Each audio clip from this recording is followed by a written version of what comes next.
It's time for Coffee with the Chicken Ladies, a podcast for people who love chickens. Hey everybody, and welcome. It's Chrisie&Holly from Coffee with the Chicken Ladies.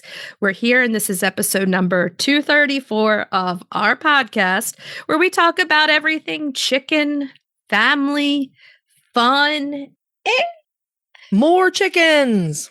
More chickens. We drink a ton of coffee. I'm talking a ton. But most importantly, we hug chickens every day. And we kiss them too. Don't forget. We brew coffee from a little coffee roaster in Houston, Texas. Bright and early coffee. Holly Ann, what kind of coffee are we brewing today? Today we are brewing the delicious Texas cinnamon. It is so good. That Texas cinnamon, I think, is my favorite. If you're not drinking it, you're missing out. We have a code. It's CWTCL 15 for 15% off a bagged coffee. And if you use K-Cups, go over on Amazon. Where else should everybody go to find it? brightandearlycoffee.com. And follow them on Facebook and Instagram. Are you ready to sip some of this delicious Texas cinnamon coffee and chat? I am, but first, a word from our sponsor.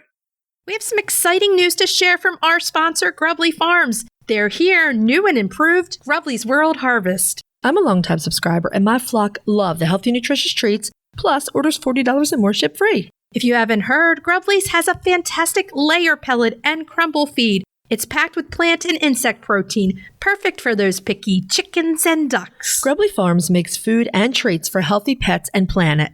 To support us and Grubbly Farms, use the link grubbly.co/coffee. Try it today.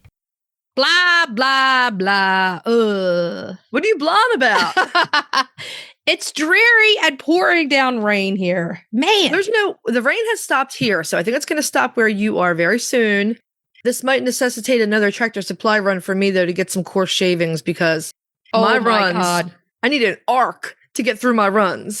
The big run has two sides. They kind of run together and to the door. The door is a little lower the way the gardens are. Yeah. So I have like a 2-foot puddle to walk through to get in the run to open the door, which is not fun. In front of some of my runs, I have the puddle. I think it just naturally happens because you're always walking through there and eroding it. Right. It's always lower than the sides. Yeah, exactly. Like. Right. So I'm like, hold on, I'm coming. That was a lot of rain in like a 48-hour period, but it's going to clear up today. Maybe tomorrow we'll have fantastic weather. But also, you can wish. It says it's supposed to rain until Saturday. Yeah, okay, I'm not reading that. On the other hand, just remember, we're going to the UK where even if it rains, it's still awesome. I will be jumping in puddles, singing, I'm singing in the rain. You're doing that by yourself. I'm not going to stay around you if you're doing that. Because I'm not going to be in a muddy chicken coop in the UK. No. Mucking around in 5 feet of mud. That's the worst. I don't even think there's a period in my life where I was away from doing animal chores for 10 days. Yeah, it's going to be a little weird. It's going to take a day or two to calm in. That's why I'm glad we're there 10 days. But we're ramping up work these next few weeks to get all of our episodes out because we don't want you to miss any of the fun while we're over there. And if you follow us on social media, you'll be following along with us on our UK trip so you can see what we're up to.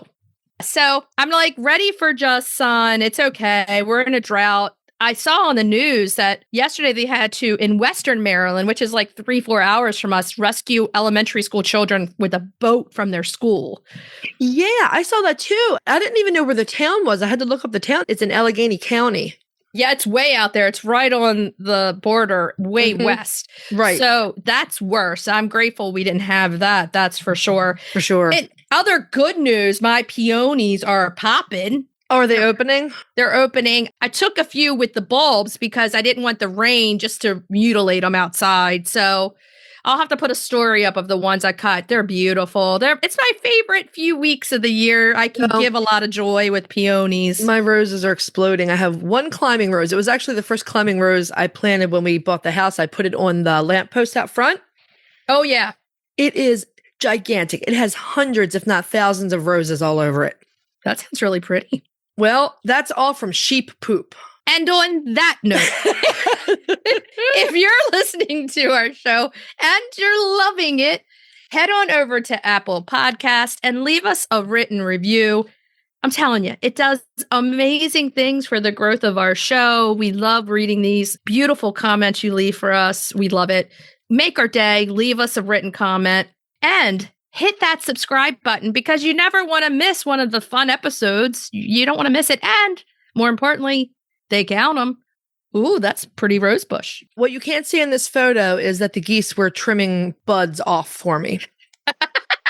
If you're looking for other ways to help support the podcast, you can tell a few chicken, duck, or goose-loving friends about us. You can share your favorite episodes on social media.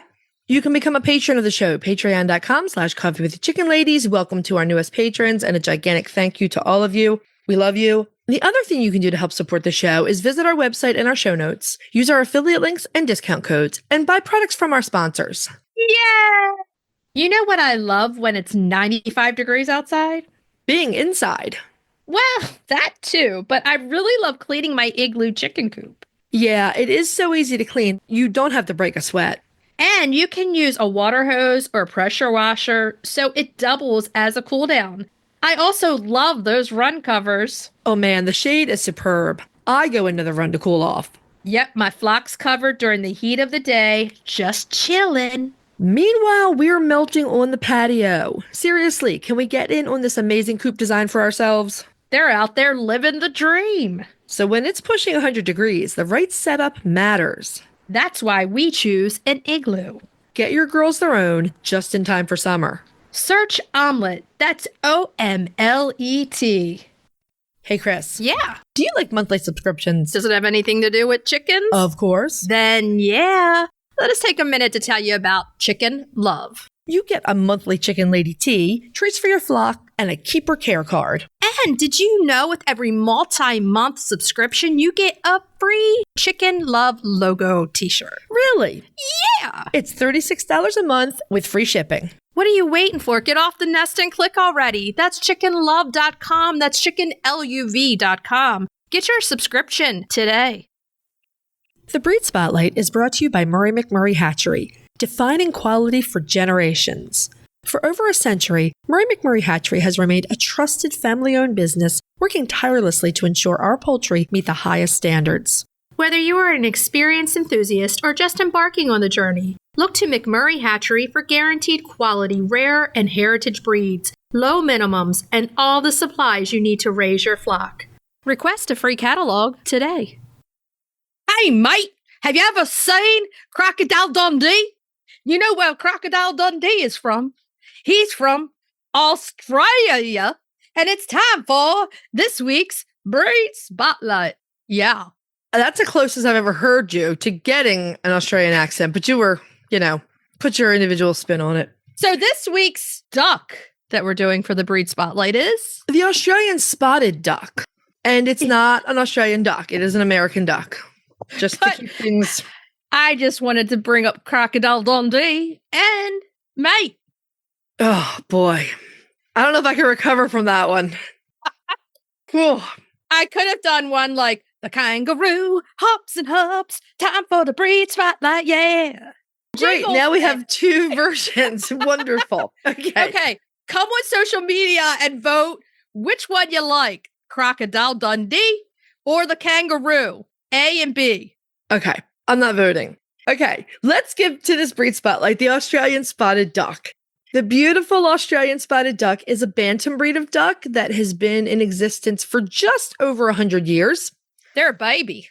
Yeah, they really are. Most of the duck breeds are not super old. Like there's a couple, like the Rouen and, the mallard, obviously, that are super duper old. But like the variety of breeds we have now, most of them are within the last 100, 150 years or so.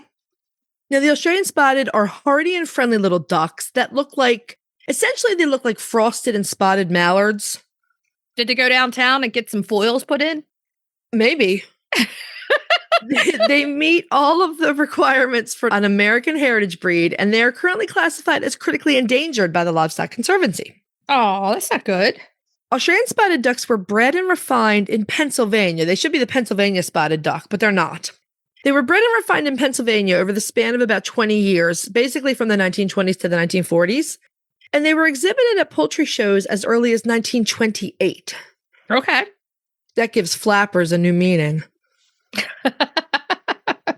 You're trying with the mom joke. That was a mom joke. You rubbed off on me after all these years. Now, there were at least 3 breeders involved in the development of these ducks, including John C. Kreiner.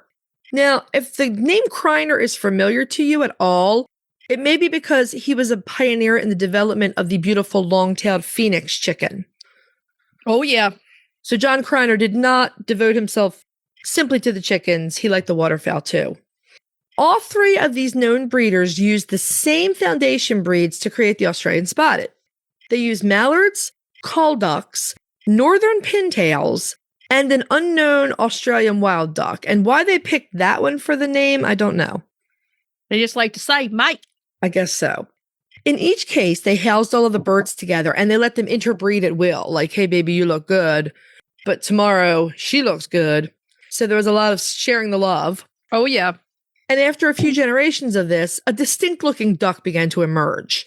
Now, the best offspring were selected for further breeding, and they became the first generations of the Australian spotted breed.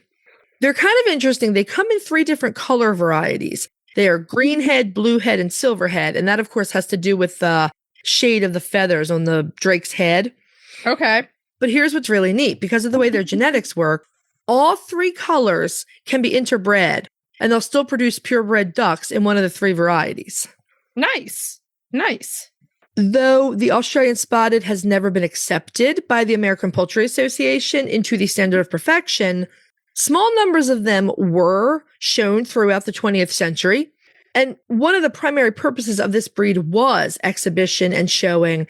Although they were originally classified and shown as a wild breed, probably because of the pintail and the wild Australian duck, they have evolved into really calm birds with a gentle personality, that laid-back demeanor. They're just known for being really nice little ducks to keep. Well, they have mallard in them. And mallard is a wild duck that we talked about this a lot, that growing up, they would come up. You could almost pet them. They were so tame. And they would eat right out of your hands. And the mallard was a wild but calm, really nice personality duck. So it does not surprise me. By the 1990s, the original Kreiner, Pennsylvania flock had been relocated to Holderried Waterfowl Farm in Oregon. They became more readily available to the public, but they were still largely unknown. I mean, you could get them from Dave Holderried, but you weren't seeing them a lot of places. About 30 years later, when Dave Holderried retired, some of that flock was relocated to a breeder in Montana, and from there, they slowly spread through the U.S. They also made their way to Metzer farms, as we'll talk about in a bit here. Australian spotted drakes resemble mallards in coloring, like we were saying, but they have like a ruddy colored spot, which is like a red, kind of brown, kind of red, yeah. Take out the mud and the red, and you got ruddy, okay? On their back and sides, as well as a white chest and light feathers. The females appear to have frosted mallard coloring with many small dark spots sprinkled throughout their markings. They have gone to the beauty salon and had the frosted tips done. Well, they're Australian spotted. The spots, the spot is well documented. It's well frosted. Yeah. It's well frosted too, right? They really like looking at 90s boy bands, and they like their hairstyles. So they went to the salon and got those foils put in. Oh, Lordy. Oh, man. It's too early. Both hens and drakes have dark orange legs and feet. As bantams, they generally weigh between 2 and 2.5 pounds. So when you think bantams, you're thinking under 3 pounds generally. Right. Some of the sources that I've seen describe their bodies as teardrop shaped. Oh, okay. Can imagine that, if you're looking down on them.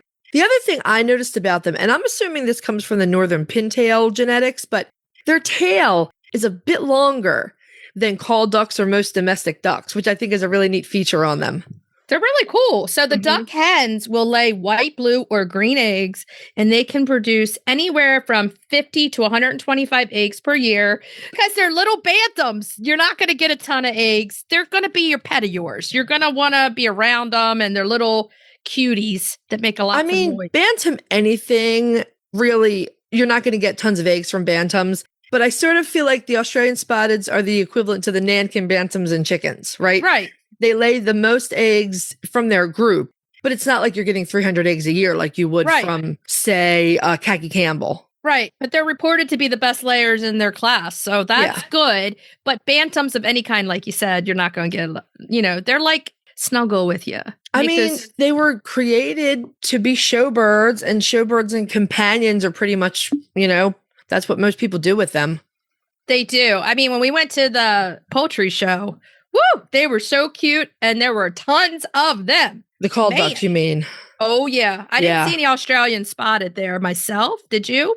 I did not notice any, but I did notice hundreds and hundreds of call ducks. Yeah, so they're kind of in that size category. Yeah. Now, the Australian spotted ducks remain very popular with the small number of poultry keepers who know about them. And they deserve to be more widely known. I really believe that and appreciate it. I really want some, but I feel like we need to get some Shocker! Experience. I know, but this was a compromise because I wanted ducks, and Pete really... I couldn't get him on board with the bantams. And one of the reasons is because they fly. And that's a legitimate concern. You and I are doing a lot of traveling this year and probably next year too. So we'll get the runners. We'll get that under our belt. And then maybe eventually I can get the Australian Spotteds. But anyone that I've talked to that has them absolutely loves them. They're reportedly very easy keepers, right? So they like to forage for bugs. So they're great garden helpers. They love their swimming time. Right. They're probably super fun to watch. And they're calm and friendly. And very hardy and healthy, which is great to hear. One of the few cons here, they fly well, like you were saying. Yeah. I mean, most people that I've talked to have them say, well, they just, they circle around a few times and come back. But here in Hawkland, I am not comfortable taking that chance. I mean, what you could do if you really want these little guys and girls is build a big aviary where they're never coming out.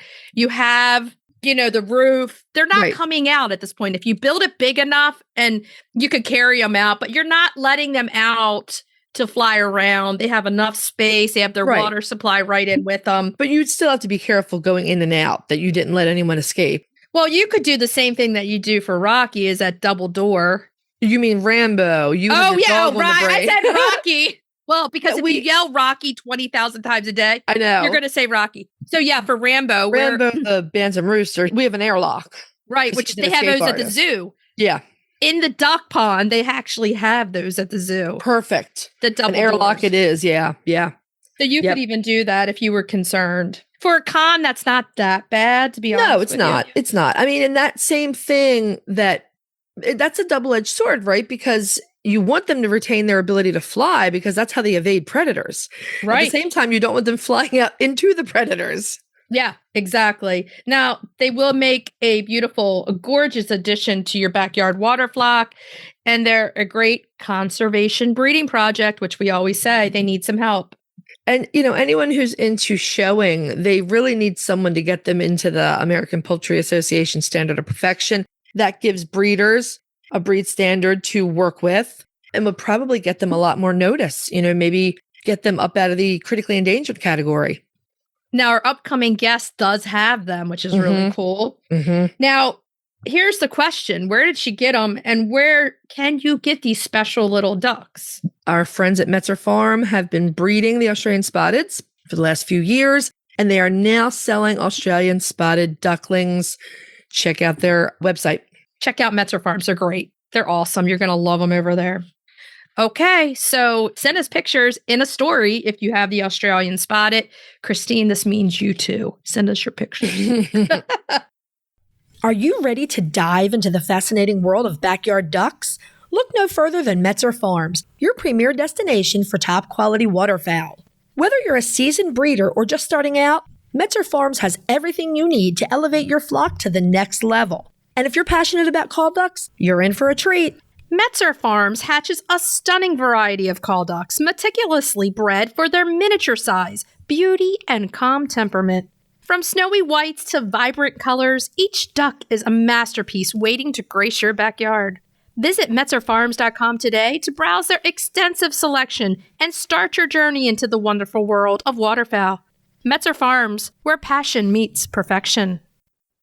If you're looking for a chicken coop that's produced in a planet-friendly, sustainable way, Try Nestera. Each coop is made from highly durable, 100% recycled plastic that keeps the equivalent of up to 2,000 shampoo bottles out of a landfill. Their clean, modern design will fit into any garden or run area and comes with an industry-beating 25-year warranty and a range of handy accessories. Simple to put together, so quick and easy to clean, and most importantly, red mite resistant. Your chickens will love it. Quick shipping from Nestera US. For a 5% discount, use the affiliate link in our show notes, on our website, and on Instagram. Link in bio. Check them out today. So are we ready to move on to main topic? Yeah. Yeah. Yeah. This week, we are super happy to have the amazing Krissie Ellis back on the show. If you don't know Krissie, she is the lady behind Dunkin' Ducks. So on TikTok and on Instagram and Facebook, you can follow all the adventures of her call ducks. Krissie, welcome to the show. We're so happy to see you again. Thank you so much for having me back. Always a pleasure. Thank you for having me back too, Holly Ann. Anytime. You get the double Krissies today. Yes. Yeah. And I think to distinguish between that, we're going to have Krissie DiCarlo and Krissie Ellis, just to keep it clear who we're talking to. Because two Krissies might make my brain melt down a little bit. So we'd love to see that. We'd love to see it. See it starting. Okay, so Krissie, tell us a little bit. The first question we want to get in, we want to jump right in here because we want to talk about ducklings and care and stuff like that. But first, we want to start with the question of how do you select what kind of ducks that you want? Because there are definitely ducks for certain types of people out there, for your situation, for your setup, for your neighborhood. How do you go about selecting what duck breeds you would like to have? So I think the most important thing to decide first is what purpose you're raising your ducks for. Are you raising them simply as pets? Are you looking for high egg production? Are you using them for meat? Do you want pretty feathers? It really depends on what you specifically are looking for. So me personally, my ducks are just pets. The eggs are just a fun bonus. So I went with a breed called ducks, which is what most of my ducks are, because they're known for being fun little pet ducks. They're easier to care for and they make less of a mess. Well, I shouldn't say they're easier to care for, but they do make less of a mess than full-size ducks, which is really nice for a person like me who just wants them as pets and doesn't care so much about the eggs. But if I was just in this for the eggs, I would get a breed like Khaki Campbell's or Metzer Farms Golden 300s because they're known for laying more eggs. Those are all good reasons, and the same reasons why we select chicken breeds. It's very similar. Yeah, definitely. I think that with all the poultry, it's a good thing to know what they're good at and see if that aligns with what you want. I really wanted call ducks. I really wanted Australian spotted bantam ducks too, but my husband didn't want anything that could fly for a couple of reasons. And so, I had to respect that. So together we decided, because we are really expanding our gardens and things, that we were going to get runners. We want some eggs. We don't need tons of eggs because we already have tons of chickens. But, we wanted some duck eggs to bake and cook with. So runners really seem to fit the bill for us. In fact, they're arriving the week of June 9th, which is right after we come back from the UK. And I'm so excited by this. Now, you told us before we started recording that you have ducklings. Can you tell us what you have in the brooder right now? Yeah, so in my brooder right now, I have one call duck and 2 Australian spotted ducklings. Woo! And I'm super excited because they're all silver. So I already have the green head and the blue head Australian spotted ducklings, but my 2 current Australian spotted ducklings are silver head. And the call duck I got is also a silver call duck, and I'm super excited about that. Are these from Metzer Farms as well? Yes. Of course. Those are Australian spotted. At some point, They're so cute. when we've gotten the duck thing down, I really want them. I think they're the neatest ducks. They're so pretty. They're beautiful. They're really beautiful. So you tend to deal in bantams, which probably means less food. And you have a pond, right? You have a pond that you probably dug. Yes. Yeah. So I think with avian flu right now, that's the safest thing that you can do with waterfowl is to make your own little pond, take the time, dig out that area, insert the little pond, thing in there and kind of keep it so that they're the only ones that can get in there. That way they can enjoy the water. But you're still protecting them from other ducks coming in and everybody else, all the wild people showing up. Wild people. They're like, over here to party, man. So yeah, that's awesome. I wanted to ask, like, tell us about your brooder setup for your ducklings. So my current brooder setup is pretty simple. I use playpen panels, which are just clear panels that connect together. I think they're mostly used for like ferrets, but they work perfectly for the ducklings. And what I love about them is that I can start it off as just a small square. So the ducklings are close to their heat plate. But then as the ducklings grow, I can expand that brooder and make it 4 times as large. That's great. And it's nice because it's clear. So like they can see out of it. It's, you know, I get them socialized and everything. They constantly see me walking by. It's really nice. But besides just the box that they're in, I use hemp bedding, which I absolutely love for ducks because ducks are so messy with their water and hemp bedding is so absorbent. I will also say my number one tip for water with ducklings, because like I said, they love to splash it around and soak all of your bedding. I put their water bowl on top of a paint tray with a grid. So when they splash out the water, it just goes into the paint tray and then you can clean it out super easy. And also because most waterers are made with chickens in mind and not ducklings, since ducks need to be able to dunk their heads, people run into issues because it's like, okay, well then I just have to give them an open bowl of water, but then they get in it and then they splash it all out and then they don't have any water. So my solution for that is I put rubber bands over the water bowl. So it makes like little sections so they can still dunk their head in, but they can't get in it and swim and splash it all out. That's a great idea. I love that. That's a great idea. So you almost are sectioning it off kind of like if you were making a floral arrangement. And I was thinking the same thing. Yeah, like you're taping off where you want to put your flowers, but you're making it just big enough for their heads and not their bodies. Yes. That's really smart. Yeah, that's fantastic. Now, we know that they grow faster than chicks do. So generally, are you changing the temperature every week? Like with chicks, you do it every 5 degrees every week, and it should be different than that with ducklings, right?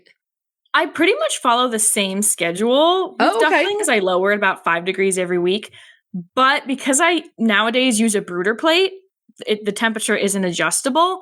So I just raise the brooder plate up and I don't really worry about the temperature too much. Okay. You know, if they were cold, they would be showing signs of being cold and chirping really loud. And I've never really had a problem with that. Now, do you brood them inside? Is in your house? Yes, I do brood them inside because we have like an addition on our house, which makes it super easy because they're like separated by an exterior door. So my house doesn't stink.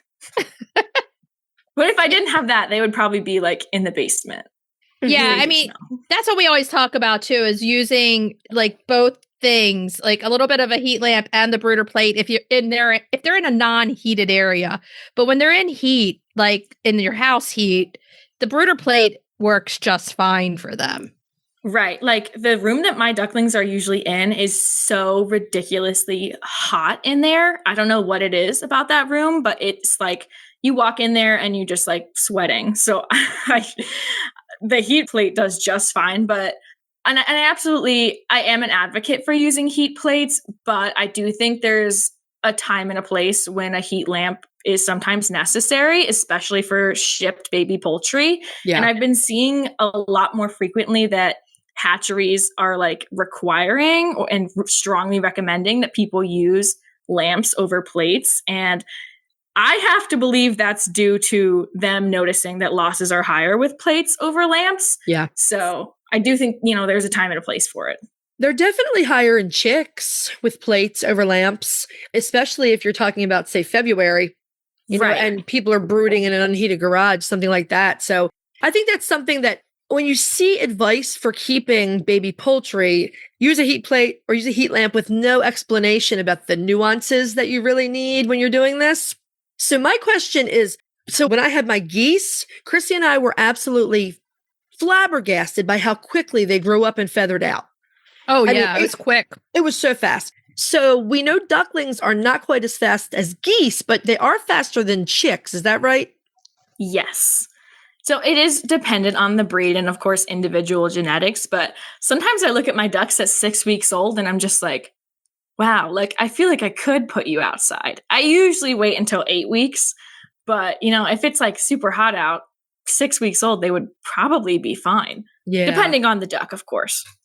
When do and the time of year, like, the time of year that you're going to get them, if you're getting summer babies, then yeah, with the ducks, you probably could put them out a little early, but because they're going to want to be in the water. And what is the sign that someone has to look for with the ducks to make sure the ducklings that they're ready to go in the water and that they are coated? And what is something that everyone should look for?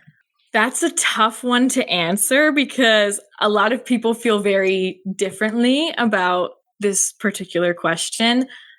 So like in the wild, when baby ducks hatch, their mother duck leads them to water pretty soon. So they do have the ability to swim. In the wild, though, they also get preen gland oils from their mother, which helps them float. But there have been studies done that show that ducklings can remain buoyant and have sort of waterproof down if they're washed after they hatch. Interesting. Mm-hmm. And it's odd because I would never want to recommend to somebody to like wash their ducklings because I don't necessarily think it would be a safe choice. Yeah. So it's like one of those very nuanced things. Like, could you put them in water at a day old? Yes. My personal recommendation would be to wait until they're about 3 weeks old. Short swims, warm water, always make sure they have a way to get out of the water on their own. Mm-hmm. There's plenty of people that do it both ways. And there's people that really, really advocate for making sure they swim and get exercise at a young age. And there's people that are like, you should really wait because so many people, make mistakes that lead to their ducklings drowning or getting too cold or they don't warm up fast enough. So I would recommend waiting until 3 weeks just to be on the safe side. Yeah, that makes sense. When do ducklings that don't have a mama duck start to produce preen gland and start to waterproof themselves? Right around 5 weeks is when they're going to start to waterproof themselves. Okay. So anytime before 5 weeks, you have to take that duckling out, make sure that they're dried off, get them warmed up yourself. You're playing mama duck at that point. And to me, I would err on the side of caution with babies as small and everything. I mean, there's nothing wrong with waiting. They're going to have a lifetime of playing in the water. Let's make sure that they're safe, they're warm, all those things. There's nothing wrong with that. 3 weeks it's going to fly by. And right. And then for sure. even at 3 weeks, you still have to dry them afterwards. So 5 weeks is when it's kind of like the safe time to say you're going to be waterproof at that point. Right. They will have so much fun with their first experience of water, no matter what age they are. You're going to love getting to watch them. This isn't necessarily ducklings, but I'm curious about this because not too long ago, I watched a video that you did where you were showing how you drained your pond with a pump that I think you said was from Harbor Freight. Yes. So, and I thought, okay, I can do that. I can manage that. But the pond itself, how deep do you dig that for? You have calls, but I'm going to have runners, which are still on the small side. How deep do you dig that for maximum duck happiness? So I would say that the ducks care more about their total surface area than the depth. Okay. But you want to make sure that it's deep enough for them to be able to dive. A big component of that is that female ducks are able to escape male ducks while they're being mated on water by diving underneath the water. And they also just like to have a lot of fun diving in the water. Okay. So my pond is probably 3 feet deep. It's not super deep. Yeah. But they have enough room where they can dive and they mostly just care about, the surface area and being able to just swim around. I mean, what I ordered is 5 runner hens, each of them a different color, because I think they're like the chocolate and the black and the blue and the silvers. Fawn and white. And fawn and white too. Yeah, one of each. And I did ask for all hens, but I know if I end up with drakes, that drakes are lovers, right? I mean, they really, really like their ladies. Yes, that's one way of putting it. So 3 feet deep is adequate, but it's total surface area that we're looking for. So is there going to be a speaker in this duck run with some Marvin Gaye going on? Let's get it on. Let's get it on. I don't think they need that, Chris. They don't need the help, apparently.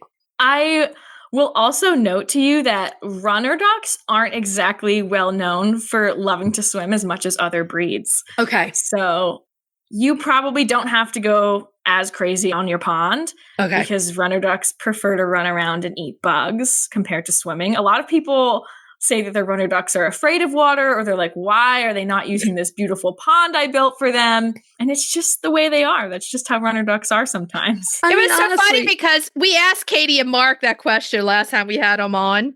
Remember, Holly, you asked them I said I'd never seen runners swim. Right. I've never seen them swimming. Yes. Mark said they look like any other duck, just slendier. If the runners, and it's not the end of the world, if the runners don't want to swim that much, the geese will get in there. And so it's fine. Either way. When are you going to enter them in their first 5K? Sorry, Chris. I am the mom joke queen over here. It's not good. I got nothing. For that one. Okay, so back to ducklings. What do you generally feed your ducklings? There's a lot of options out there, but what do you like best for nutrition? Personally, I feed my ducks Missouri Waterfowl Maintenance starter pellets. Mm-hmm. They're designed to float on water, and that's what's most natural for ducks to eat, is to eat off of water. And I love that I can add water and they don't get super mushy like other brands of feed would. Mm-hmm. So, and I prefer Missouri because it's the closest feed that I could find to, I'm not sure if I'm pronouncing this correctly, but the Merrick's Vet Manual recommendation for what to feed a duck. Okay. So in general, you're probably going to advocate for the best quality waterfowl starter you can get. Yes, absolutely. Okay. And then at what point do you switch your ducklings onto a layer or just a regular duck pellet? So this is another one that's a little tricky. I follow the guidelines of the Merrick's Vet Manual, which has the first 2 weeks, they're just on starter food, which for me is the Missouri starter food. Mm-hmm. After 2 weeks, you have to cut down the protein a little bit, which I do by adding in oats. And then it gets a little tricky when they become adults because you're adding them in with your already adult flock. Mm-hmm. So it's like, do you switch everyone to a starter? Do you switch everyone to an adult food? So for me personally, once they go outside with the adult flock, they have to be eating adult food because I'm not going to switch the adult ducks to the baby food. So normally they're like close to or around the right age to start adult feed anyway. Okay. I don't feed my ducks a layer feed. I feed them what's called a maintenance food because I have males in my flock and I don't want them to get too much calcium. Yep. But then I just add oyster shells on the side, which the males and the ducklings don't eat anyway. Perfect. That's perfect. So we were talking to some of the leading scientists in the nutrition world over there on that side, and they were saying that starting the layer food is better to do it a little earlier. And I would guess the same thing with ducks because you want to catch those first eggs while they're being produced versus them having trouble and not having the extra calcium. So it's a really good idea just to put them on the layer food a little earlier. Yes. Let them get that calcium. So those first few eggs are nice and strong and they're easier to lay. Absolutely. We align on a lot of stuff. Yeah, we definitely do. And even so, like my ducks typically start laying eggs in March, partially because they're bantam breeds, so they don't lay that many eggs in general. But they usually start laying eggs in March. And I usually start giving them a calcium supplement in February because if for whatever reason, one of them starts laying eggs early and they don't have that calcium, I'm going to run into problems. And I'd rather them have the calcium than not and run into issues. Let them have a little bit of a buildup in their system before they need it. It absolutely makes perfect sense. Because my guess is the ducklings could have the same problems and the same issues as the chicks with prolapse and hard, with laying soft shell eggs and different things. So it's really a better thing just to start them a little earlier, get them ready, and it just gets them going. I'm assuming you just use the same oyster shell that you can get in the feed store for chickens. Yeah, so I actually use a flaked oyster shell rather than like a crumbled oyster shell. Okay. I do believe it's easier for ducks to digest the flaked oyster shell. Fun fact about ducks, they use very like a fine grit, like sand grit to digest their food, whereas chickens will eat larger rocks to help digest their food. So for the ducks, the flaked oyster shells just works better for them. But honestly, either one would be fine. It's just preferable to use the flaked. Where do you find the flaked? I'm pretty sure I get it on Amazon. Oh, wait. No, there's a brand. There's a brand name. I'm like, is it Scratch and Peck? I think it's Scratch and Peck. Scratch and Peck. Okay. That's findable pretty easily. I'm making notes as you talk, so I can refer back to these in a couple of months when I'm going to need them. I know that calls, the bantams aren't like super layers, but how long does it usually take them to start laying from the time they reach adulthood? Like, I mean, most hens, it's like between 6 and 9 months. So it is very breed dependent. Yeah. Just like it is with chickens. There's some chickens that lay at 4 months and some that take 8. I have noticed in my own ducks that they don't always lay when they're supposed to.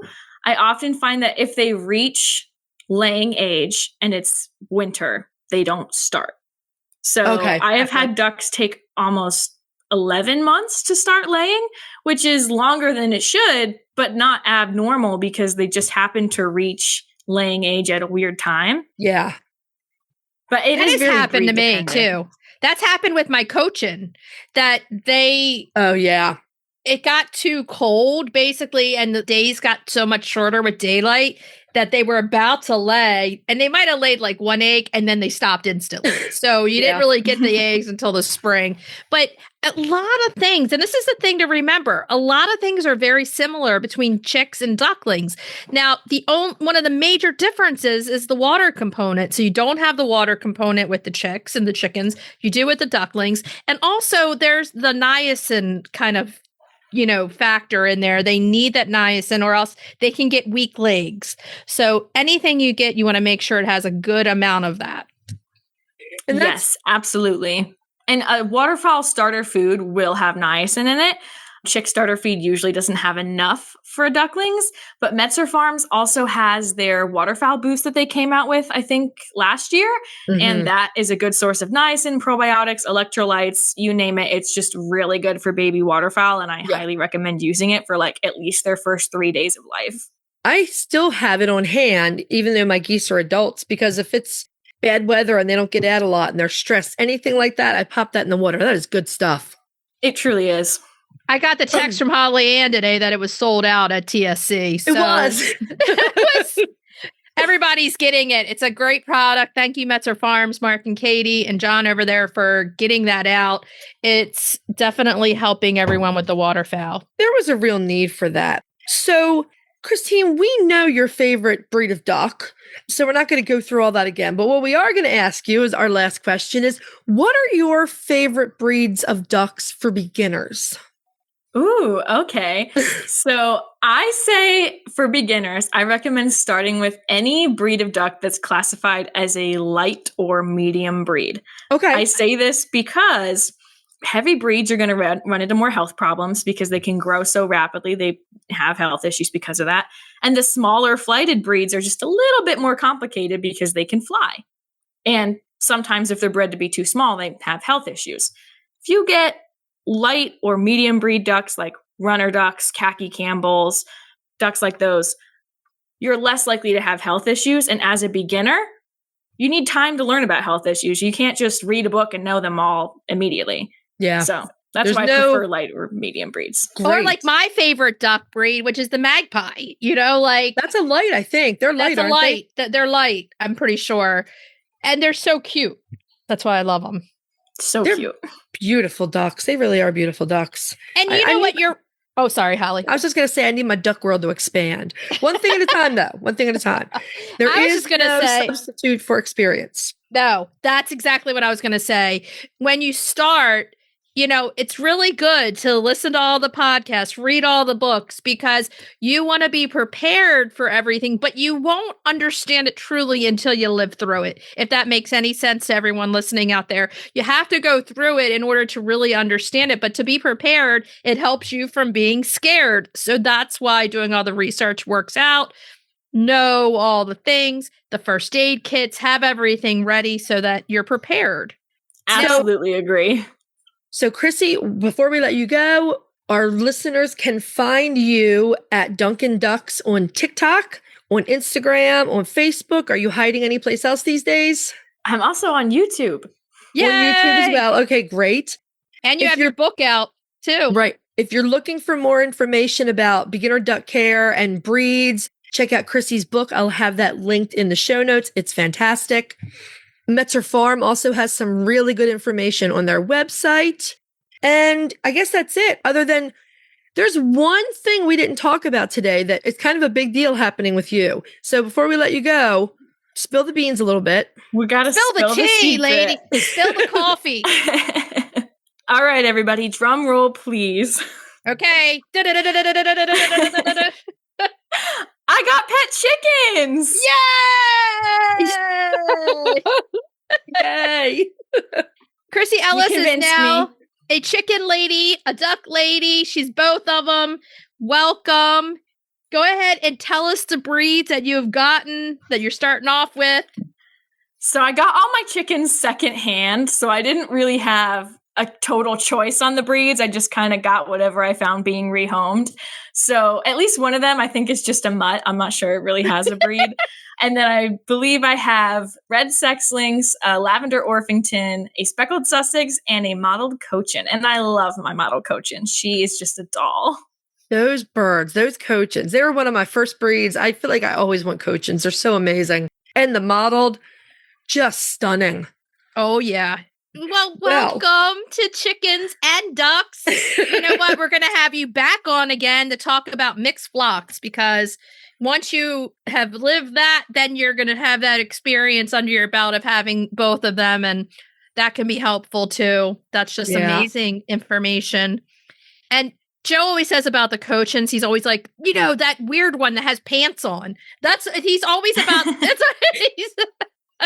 the weird ones that wear pants. I'm like, always says they look like they're wearing pants. But kind of ruffly pantaloons, I suppose. They're so Lucky cute. drawers. Well, thank you, Krissie. We always love talking with you. Once again, listeners, I've got links to everything Dunkin' Ducks in the show notes. And we'll talk to you later. Thank you so much for having me on and for welcoming me to the Crazy Chicken Lady Club. Yay! Thank you. Bye. Bye. Bye. We just want to thank Christine one more time for taking time out of her busy day to chat ducklings with us. She gave us a lot of really practical information, fantastic stuff. Don't forget to buy her book. I've linked it in our show notes. And yeah, indulge your inner duck lady. Let it out. And Christine, welcome to the world of chicken lady. Our friends at Good Eggs solve the age-old question of how should I wash my eggs? They're chicken people just like us who created the original silicone egg scrubber. Both Chrissie and I use their brush and natural enzyme wash every time. It's a total game changer. It makes cleaning eggs so much faster and easier. Plus, they have a lifetime guarantee. Good Egg is a small family business right here in the U.S., and they donate 10% of all profit directly to folks affected by cancer. Go check them out at goodeggstuff.co. That's goodeggstuff.co. Tell them Chrisie&Holly sent you. Okay, so let's move on to cracking the eggs. Cracking those eggs. Now, we're sticking with our UK theme recipes because we're going there soon. This is one of the most popular cakes in the UK. It is Sticky Toffee Pudding. The Princess of Wales, Kate Middleton, this is her favorite dessert. Okay. And have you ever had like proper medjool dates that taste like caramel? I don't know. I probably not then. You would love them. It is literally like eating a piece of caramel. They're so delicious. So we're going to break this down. There's 2 parts of this recipe. Yeah. So tell us what you need. Yeah, let me go ahead and tell us the ingredients that we need. For the toffee sauce itself, you have 2 cups of heavy cream or dairy-free heavy cream or thick dairy-free creamer, a half a cup of dark brown sugar, 2.5 tablespoons of corn syrup, golden syrup or molasses, and a pinch of salt. Not too much because sometimes less ingredients make something better. I always say this. Right. Now for the pudding itself, you're going to get 6 ounces of medjool pitted dates. That's what Holly Ann's talking about. Yeah. And they're chopped. Okay. 1 cup of water, 1 teaspoon of baking soda, 1 1/4 cups of all-purpose flour or gluten-free 1-to-1 flour, 1 teaspoon of baking powder, a half a teaspoon of fine sea salt, 4 tablespoons of unsalted butter or dairy-free butter, and 3/4 cups the granular sugar. Now, let's look. Here's where the eggs come in. 2 eggs at room temperature, 1 teaspoon of vanilla extract. You want to preheat your oven to 350 degrees Fahrenheit and butter or spray or grease a 9x9-inch baking dish. I call that the brownie pan. Yeah. To make that toffee sauce, you're going to grab a medium saucepan. You're going to add the cream, the brown sugar, the syrup and molasses, and that pinch of salt. You're going to bring it to a boil, stirring frequently. Once it hits the boil, lower that heat and let the sauce simmer on very low heat, stirring constantly for about 5 minutes or until it is thickened to the point where it coats the spoon and you can run a finger down through it. Right. Pour half of that custard sauce into the baking dish. The other half you're going to pop into the fridge to refrigerate for serving. And then you're going to put that baking dish in the freezer. So to make the pudding, in another saucepan, you're going to heat the medjool dates and the water. Bring that to a boil. Once it's boiling, you're going to take the pot off the heat and stir in the baking soda, then set it aside.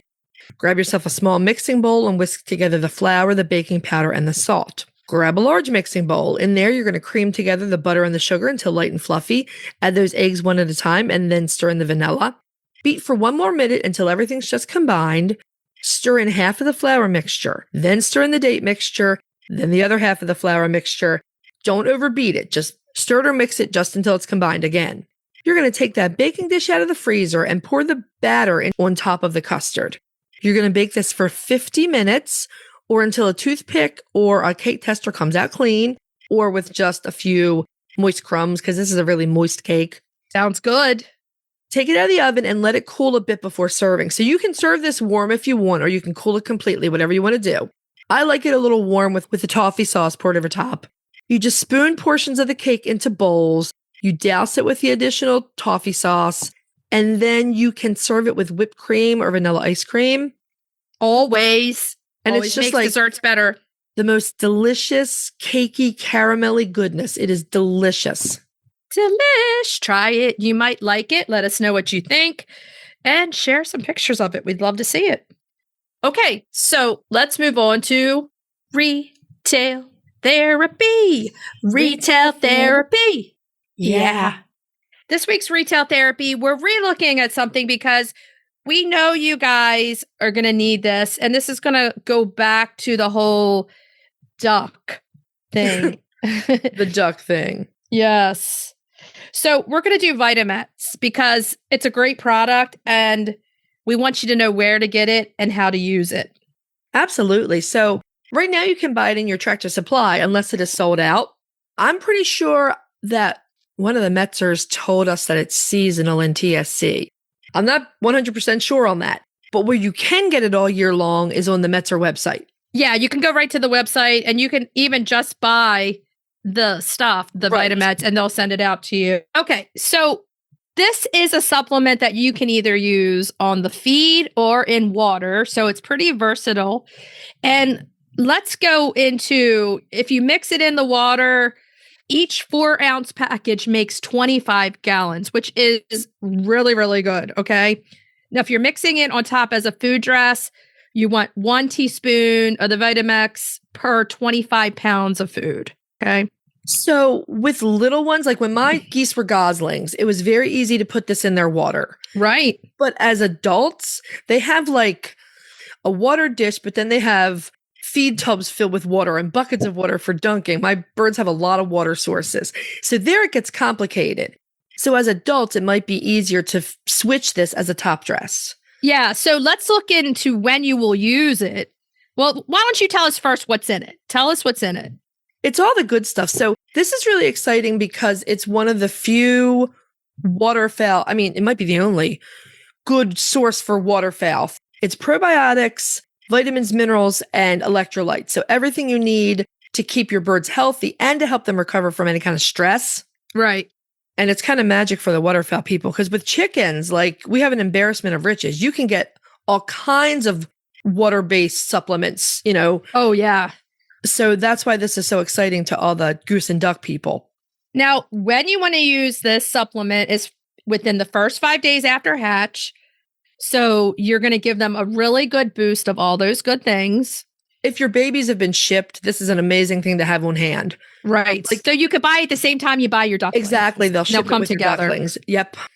So you can use it 3 to 4 days per month as needed, okay? During heat, stress, reduced feed intake, and this is when you mix it with the water, or after antibiotic therapy, because it's got those great probiotics that they're going to need. Yes. So it helps to replenish that intestinal flora. You can mix fresh daily and use water-free of antibiotic chemicals. Right. So you don't want anything else in the water. You don't want to mix this with antibiotics. Right. Right. If you have an antibiotic treatment that goes in the water, you can top dress feed with this instead. Right. And it's going to turn, when you put it in the water, yellow or green. No artificial colors or dyes are used. So it's a great product for waterfowl. It's awesome. It's fantastic. I love having it on hand. I don't want to do without it. I grabbed more from TSC, my local TSC, but they're sold out now. So, I got the text when you were there. It's like, it's sold out. Go on. Well, you and I were laughing one day. We were in your TSC, and I picked up the VitaMetz bag to show you. And this lady who was shopping nearby said, "You need to buy that. It is the best stuff ever." Thank you. Thank you for sharing. That's right. In fact, I will buy some. So if you have waterfowl, make sure you have it in that first aid kit and handy all the time. Yeah. You never know when you're going to need it. So should we tell everybody what we're going to be talking about next week? Well, next week is kind of a fun episode because this drops the day before we fly to London. So this is an almost entirely British themed episode. We're spotlighting what I would call an iconic laying hen in the UK, the Burford Brown. Oh, yeah. And you got to ask Fiona about this one. She knows all about this one, too. She does, yeah. Now, this is universal. The main topic is a universal theme, poultry first aid kit. Since we have so many new listeners, we're going over our ideal first aid kit. And we'll also tell you like the top 10 must-haves. It's a don't miss, seriously. Cracking the eggs. This is our last British recipe. We're doing the classic Yorkshire pudding. And this is a savory recipe before you think, not another dessert. And retail therapy, we're doing chicken charm jewelry because charms are having a moment. They're hot right now and we love them. Mm-hmm. So let's chat about them. Okay, so what should we tell everybody to do until next week? Hug your chickens, ducks, and geese. Every day and kiss them too. We'll talk to you next week. Bye-bye. Bye. If you'd like to see more of us, please follow us on Instagram at Coffee with the Chicken Ladies.